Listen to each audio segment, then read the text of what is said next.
I'd like to hit on maybe a couple different reflections on what is it that keeps us separated from him.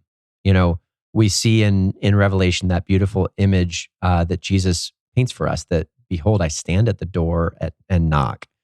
I stand at the door of your heart and knock.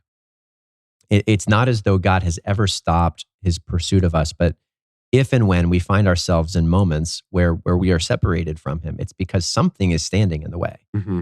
And we would do well to target that something and to orient our lives in right, in right orientation, so that we might open that door to him, invite him in, and see our hearts transformed. Yeah. So the first area I wanted to point out, and again, we hit on it a little bit last week from the standpoint of the Israelites in the desert, is that our temptation through control is to build idols so that we can do the good that we desire in our own lives, free of surrender. In the example of Scripture and in the example of seeing historically, that looked pretty profound and ridiculous, of building a golden calf to worship, and that those aren't the idols that we get wrapped up in today. But I think that idols and control are still the foundational issues that stand in the way of wrestling surrender out of our focus. Yeah. Well, we are made to pursue something. Like God, we've been talking about this. God doesn't set us up for unsuccess. He's not saying, hey, faith is an assent to me that I don't give you the grace to do. Mm-hmm. Like, that's not how it works. So he wouldn't call us to pursue him if he didn't give us the grace and the disposition to pursue. But what ends up happening is we aim that pursuit at all sorts of things that aren't him, right? And we've heard this. It's somewhat cliche in the church, but you cannot fill like an infinite longing with a finite thing. Yeah. And so anything I think we can kind of treat idols almost as if it's like, okay, well, that's not me, because we'll read stories like the golden calf and we find it to be ridiculous, like you're saying. But like, an idol by definition is any finite thing that I'm trying to fill the infinite longing with. Mm-hmm. Like this, what I usually say, like all the P's, right? So like prestige, power, popularity, like all of those things can really get into a place where they become idols to us. And yeah, I think just as much now than ever, those can be huge limits to our pursuit of God, because all of a sudden I am pursuing four things, which doesn't allow me to pursue one thing, right? And if I pursue that one thing, those four things will come to the degree they're meant to.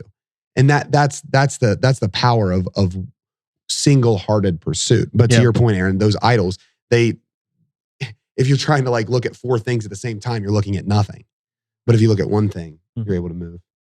A relentless pursuit of God would demand time, right? Right. Like if it's going to be relentless, it means on the one hand, it's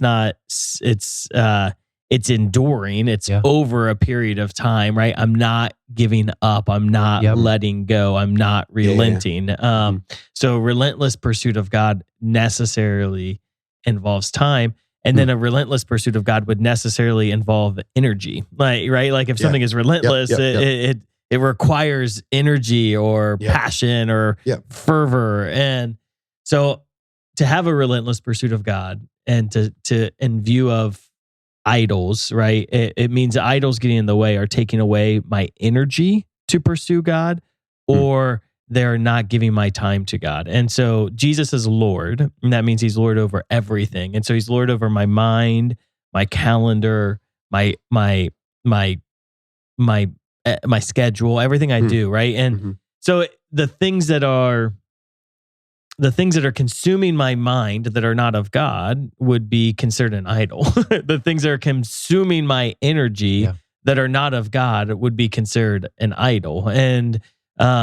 And I think that's where the Lord wants. Like if he wants our time, our energy to be surrendered to him. And so, and there's certain things, like there's time periods where I'm like, whoa, this like looking at my news app is consuming too much of my time and energy and filling my mental space. So now I'm going to fast from news, right? There's a disproportionate level of energy and time I've given to this idol over here. And it's even ministry itself can become an idol, right? If a disproportionate amount of our time and energy are given to ministry without the pursuit of God in it, or without finding God in it. And so you have to be careful that, I'm doing all of these good works, but they themselves can become an idol. Good. So I think a lot of times we try to make excuses for why fasting is not necessary, right? And our tendency to adopt idols is precisely why fasting is necessary. Yeah. Because Brad, like you said, these are things that we put in the place of filling that infinite space, infinite void in our heart. And in order that we might remind ourselves, that we might right orient ourselves toward understanding that God alone is capable, right? That is why we fast. Yeah. The secondary benefit, one of the secondary benefits is we'll build discipline. Of course, we'll build good habit. Yeah. But ultimately, it's about reminding myself that God, you are Lord, and these things are not. Yeah. The ultimate question that keeps us away from idolization is, what is this unto? Okay, so what is this unto? When I'm doing this thing, what is it unto? Yeah. And if it's unto the Lord, right? Because this is a huge roadblock that we see in young adults. I should say that I see in young adults when I'm ministering to them, that we see at Damascus in young adults.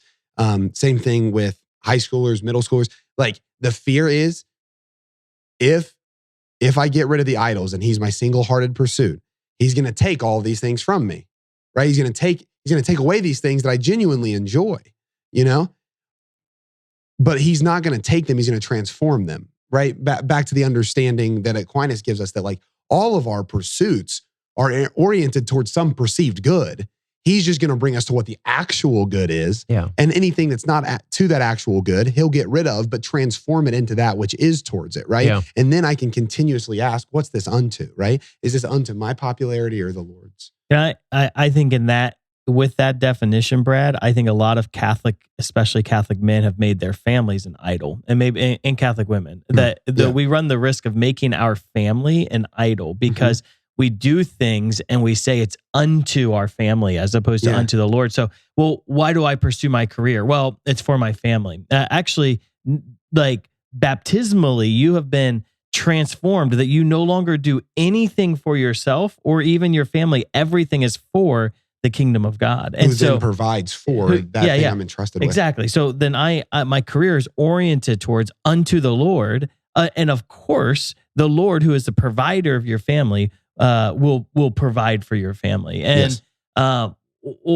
or you could see a mother doing the same thing. Well, why are you running around and running around and running around? Well, it's for the sake of my family, right? Oh, but your schedule is unto the Lord. And so not suggesting that you should never run around or get your kids involved in things, but getting your kids involved in things should be unto the Lord. And there's a very careful distinction there. It may not actually change what you're doing with your time, but it does change the way you do it. Yeah, and the heart disposition. Can I suggest one thing really quick, because I know we have some other practicals, but it's because what it's ultimately unto is the end.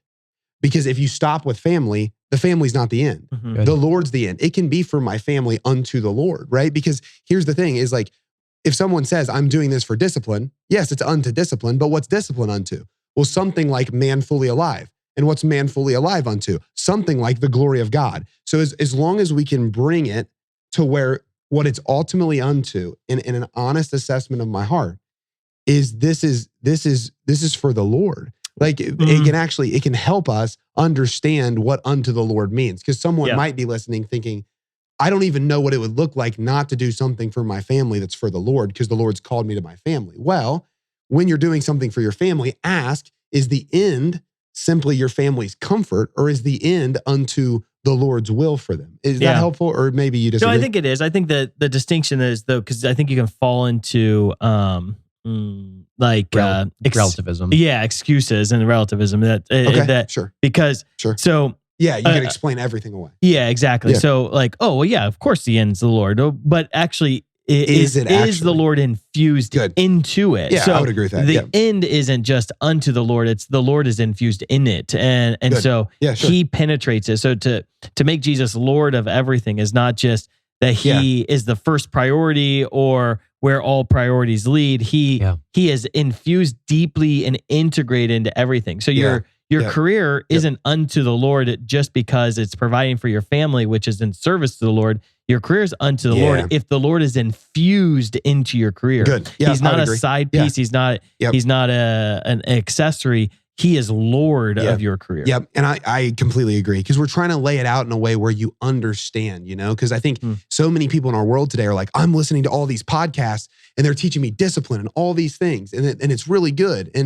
But the people that are teaching it, it's not unto the Lord. And so they're thinking, why is it good if it's not infused with it's because you can do that in a way that's unto the Lord. But it has to be infused. So I want to bring it